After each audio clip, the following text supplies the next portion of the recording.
چوتھی زندگی شروع ہو گئی، عالم برزخ۔ وہ زندگی ہے، موت نہیں ہے، اس کو تو سب مانتے ہیں۔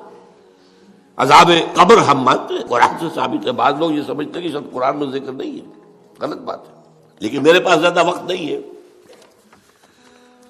برزخ کے اندر زندگی کی ایک کیفیت ہے، اس کے اندر جیسے کہ ہمارے یہاں بڑی ویسے چھڑ گئی ہیں۔ حضور کی زندگی کیسی ہے؟ آیا ایسی ہے جیسے دنیا میں تھی یا اس سے کچھ مختلف ہے؟ تو میں کہا کرتا ہوں دنیا کی زندگی تو اتنی اچھی زندگی نہیں ہے، حضور کو جو زندگی ہے عالم برزخ میں، اس کا تو ہم تصور بھی نہیں کر سکتے۔ اس عالم برزخ میں کہا گیا شہداء کو وَلَا تَقُولُوا لِمَن يُقْتَلُ فِي سَبِيلِ اللَّهِ أَمْوَاتٌ بَلْ أَحْيَاءٌ وَلَٰكِن لَا تَشْعُرُونَ۔ اللہ کی راہ میں شہید ہو جانے والوں کو اموات مت کہو، مردہ مت کہو، زندہ ہے، تمہیں اس کا شعور نہیں۔ ہمیں شہداء کی زندگی کا شعور نہیں، پھر صدیقین اوپر ہے، پھر انبیاء ان کے اوپر ہے، پھر رسول ان کے اوپر ہے، سب سے اوپر سید المرسلین ہے۔ کیا زندگی ہوگی، ہم کیا تصور کر سکتے ہیں؟ ما لا عین رأت ولا اذن سمعت ما خطر علی قلب بشر۔ بہرحال پھر یہ چوتھی زندگی آ گئی، پھر آئے گا، پھر سور پھونکا جائے گا، اور پھر فَإِذَا هُمْ قِيَامٌ يَنظُرُونَ، تو سب زندہ ہو کر دوبارہ کھڑے ہو جائیں گے۔ وہ یوم القیامہ ہوگا، کھڑے ہونے کا دن، اور اس سے ہمارا پانچواں دور شروع ہو جائے گا، حیات اخروی۔ اچھا، حیات اخروی کے بارے میں ہمارا کیا ایمان ہے؟ کیا وہ کبھی ختم ہونے والی ہے؟ وہ تو ابدی ہے۔ فَإِنَّهَا لَجَنَّةٌ أَبَدًا أَوْ لَنَارٌ أَبَدًا، یہ پوری زندگی تو زندگی کتنی بڑی ہو گئی۔ تو اسے پیمانہ امروز و فردا سے نہ ناپ، جاوداں پہم دواں ہر دم جواں ہے زندگی۔ البتہ ایک کام کیا کیا ہے اللہ نے، یہ جو دو موتوں کے درمیان زندگی آئی ہے، پہلی موت جو کہ ہم عالم ارواح سے، اس کے بعد سلا دیے گئے، موت آ گئی نا، پھر اللہ نے زندہ کیا۔ پھر جو ہماری موت آنے والی ہے، میری اور آپ کی، ان دو موتوں کے درمیان ایک زندگی کا حصہ کٹ گیا اس میں سے۔ یہ لمبا پروسیس، وہاں سے وہاں تک، مبدأ و معاد، انا للہ و انا الیہ راجعون، اس میں یہ چھوٹا سا ہماری زندگی میں سے حصہ کاٹ کر اس سے ایک امتحانی وقفہ بنایا گیا۔ خلق الموت والحیات لیبلوکم ایکم احسن عملا، اس نے زندگی اور موتیں تخلیق کی ہیں تاکہ تمہیں آزمائے کہ کون ہے تم میں سے اچھے عمل کرنے والے۔ یہ امتحانی، اس کو بھی اقبال نے خوب کہا ہے، ملزم ہستی سے تو ابراہ مانند حباب، اس زیاں خانے میں تیرا امتحان ہے زندگی۔ اب امتحان 3 گھنٹے کا بھی ہوتا ہے تو وہ 30 سال کا بھی ہو سکتا ہے، یہ تو ایک کوانٹیٹیو ایلیمنٹ ہوا، امتحان ہے، ٹیسٹنگ از ٹیسٹنگ۔ یہ حیات دنیاوی امتحان ہے، ملزم ہستی سے تو ابراہ مانند حباب، اس زیاں خانے میں تیرا امتحان ہے زندگی۔ اس کے بعد جب ہمیں دوبارہ اٹھا دیا جائے گا، حساب کتاب ہوگا، اعمال کا جزا و سزا کے فیصلے ہوں گے، اور پھر یہ جنت اور یہ دوزخ، وَإِنَّهَا لَجَنَّةٌ أَبَدًا أَوْ لَنَارٌ أَبَدًا۔ یہ حیات ایک ایمان باللہ اور ایمان بالآخرہ، ایمان بالآخرہ کے ضمن میں پورے حیات انسانی کا ایک تصور جو ہے سامنے لانا ضروری ہے۔ اب آئیے،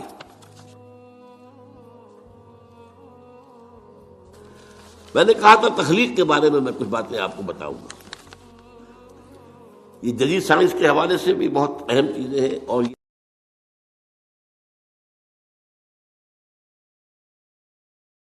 یہ قرآن کی حکمت اور فلسفے کے لیے۔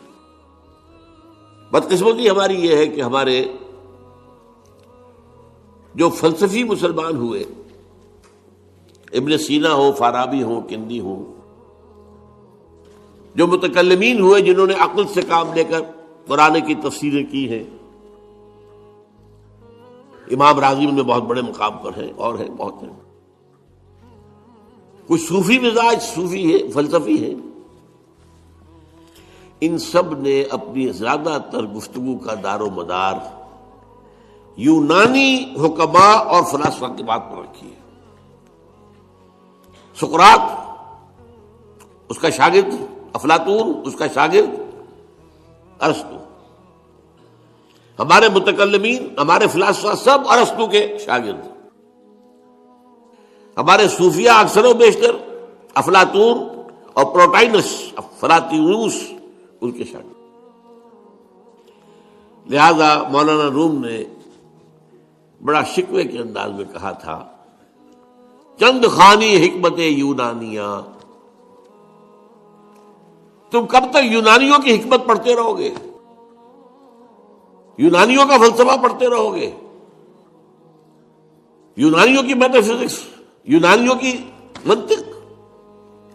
چند خوانی حکمت یونانیہ، حکمت قرآنیہ راہم میں خاں. کبھی ذرا قرآن مجید میں جو حکمت دی گئی ہے، جو فلسفہ دیا گیا ہے، جو حقائق بیان کیے گئے، کبھی ان پر توجہ کرو. اللہ تعالیٰ توفیق دے. میری دلی آرزو ہوگی کہ آپ میں سے جو ذہین لوگ ہیں، ظاہر بات ہے کہ یہ میدان ہر شخص کا نہیں ہے. حضور صلی اللہ علیہ وسلم کا جو افرادی انفرادی سطح پر انقلاب برپا کرنے کا پروسیس ہے، 4 الفاظ ہیں اس میں ٹاپ پر آتا ہے حکمت. یتلو علیہم آیاتہ یزکیہم ویعلمہم الکتاب والحکمہ. حکمہ یہ تعلیم محمدی صلی اللہ علیہ وسلم، تربیت نبوی صلی اللہ علیہ وسلم، اس کی سب سے اونچی منزل ہے تعلیم حکمت. تو ظاہر بات ہے کہ ہر شخص اس کا اہل نہیں ہوتا. یہ اللہ تعالیٰ نے ظاہر بات ہے سب کو ایک جیسا نہیں بنایا ہے. جسمانی قوتوں کے اعتبار سے بھی فرق و تفاوت ہے، ذہنی صلاحیتوں کے اعتبار سے بھی فرق و تفاوت ہے. جن لوگوں کے اندر یہ فلسفہ اور حکمت کا ذوق ہو وہ اس معاملے میں آئیں، سوچیں، پڑھیں.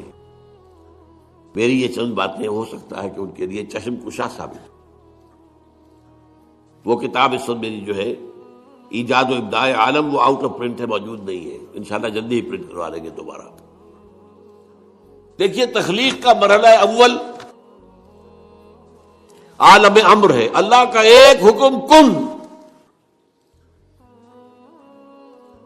انما امرہ اذا اراد شیئا ان یقول کن فیکون. اس کن سے ایک نور پیدا ہوا ہے، ویری سٹل، لطیف، حرارت کوئی نہیں، خنک نور. یہ نور اللہ، یہ پہلی شے ہے جو پیدا ہوئی ہے. حکم ایک کن، یہ عالم امر ہے. اس نور سے پیدا کیے گئی تمام ارواح انسانیہ، تمام ملائکہ. ملائکہ کے بارے میں حدیث موجود ہے، قرآن مجید میں ذکر نہیں ہے، حدیث میں ہے. حضرت عائشہ رضی اللہ تعالی عنہ سے مسلم شریف کی روایت ہے کہ ان اللہ خلق الملائکہ من نور. یہ عالم امر ہے پہلے جو پیدا کیا گیا ہے. ایک نور، بسیط نور، لطیف نور. اس نور سے ارواح انسانیہ. انہی میں ایک روح محمدی بھی تھی نا، جس کو نور محمدی بھی کہا جا سکتا ہے. یہ لفظ جو ہمارے یہاں کہا جاتا ہے نور محمدی، نور اس لیے کہ روح نورانی ہے، ملائکہ نورانی ہے. اللہ نے فرشتوں کو نور سے پیدا کیا. اچھا، اب اس تخلیق کا دوسرا مرحلہ آیا. یہ پہلی تخلیق جو میٹا فزیکل ورلڈ کی ہے، دوسری تخلیق ہے فزیکل ورلڈ. ایک اور امر کن، اور اس سے ایک بگ بینگ پیدا ہو. یہاں سے سائنس شروع ہوتی ہے، اس لیے کہ وہ جو پہلا معاملہ ہے وہ سائنس کے دائرے سے باہر کا ہے. ارواح ہو، ملائکہ ہو، یہ سائنس کے دائرے سے باہر. وہ عالم امر ہے. یہ عالم خلق شروع ہوا ہے. اب اور عالم خلق اور عالم امر میں ایک بڑا بنیادی فرق جان لیجئے. عالم امر میں اللہ کے کسی حکم کے تعمیل میں کوئی لمحہ صرف نہیں ہوتا. کن فیکون، کن فیکون، نو ٹائم ایلیمنٹ. یہی وجہ ہے فرشتے کو عرش سے زمین تک آنے میں کوئی وقت نہیں لگتا، روح کو بھی کوئی وقت نہیں لگتا. یہ بیانڈ دس فزیکل ورلڈ ہے نا، تو میٹا فزیکل ورلڈ کا تعلق ہے ان کا. یہ عالم امر سے ہے. امر میں وقت نہیں لگے گا قطعاً، خلق میں وقت لگے گا لازماً. آم کی گٹھلی ہے، آم کا پودا بننے میں 5-6 سال لگ جائیں گے. رحم مادر میں حمل ٹھہر گیا ہے، بچے کے پورے بننے میں 9 مہینے لگیں گے، ٹائم لگے گا. اٹس خلق. قرآن کہتا ہے ہم نے آسمان زمین 6 دن میں پیدا کیے. ٹائم لگا کہ نہیں لگا؟ تو یہ امر ہے وہ پہلا، جس میں کہ کیا ہے 3 چیزیں ہیں. اللہ کا نور جو بہت لطیف ہے، وہ خزانہ ہے، اسی سے بنی ارواح انسان کی، اس سے بنے فرشتے. اور چوتھی چیز نوٹ کیجئے، وہی بھی عالم امر سے متعلق ہے، اس لیے کہ وہ ایک کمیونیکیشن ہے بٹوین روح انسانی یا روح نبوی اور الروح القدس. جبرائیل کون ہے؟ فرشتہ. روح محمدی یہ بھی نوری، وہ بھی نوری. یہ ان دونوں کا کمیونیکیشن ہے وہی. لہذا اس کا تعلق بھی عالم خلق سے نہیں ہے، عالم امر سے. بہت پیارا شعر کہیں کہا ہے، کس کیفیت میں کہا ہے میں نہیں سمجھ سکتا. نغمہ وہی ہے نغمہ کہ جس کو روح سنے اور روح سنائے. روح محمدی نے سنا ہے، اس کان سے نہیں سنا حضور نے. یہ نوٹ کر دیجئے، کبھی پڑھیے حقیقت وحی نامی کتاب مولانا سعید احمد اکبر آبادی کی.